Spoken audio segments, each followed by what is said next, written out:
Voici les prophètes parlent et disent, vous ne verrez point d'épée, et vous n'aurez point de famine, mais je vous donnerai dans ce lieu une paix assurée. Et l'Éternel me dit, c'est le mensonge que prophétisent en mon nom les prophètes, car je ne les ai pas envoyés.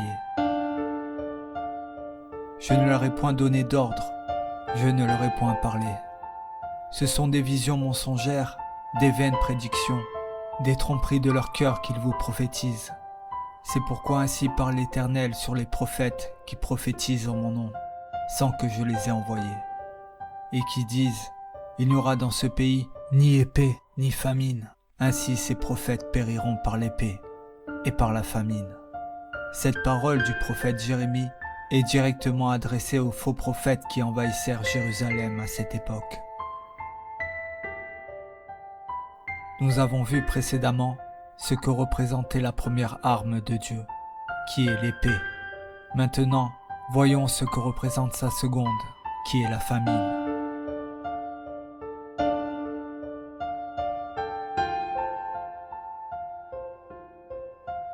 Car si nous lisons et comprenons les choses avec notre propre esprit, alors la famine, c'est la pénurie de nourriture.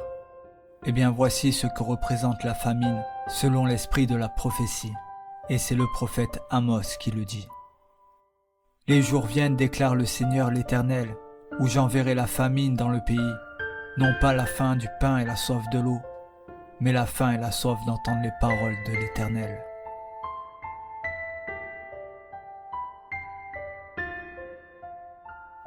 Ainsi vous comprenez donc que la famine, c'est le fait de ne plus entendre la parole de Dieu, c'est-à-dire la vérité.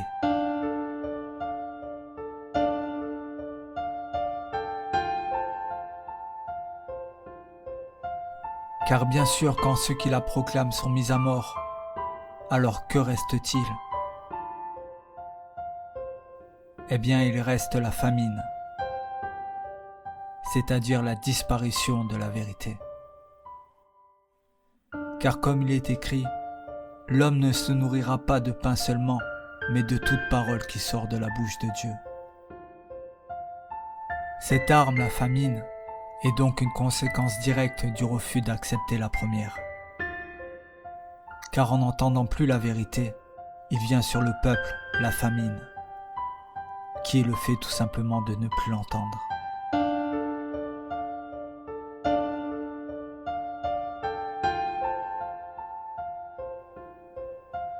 Ainsi, c'est une famine non pas du corps, mais de l'esprit.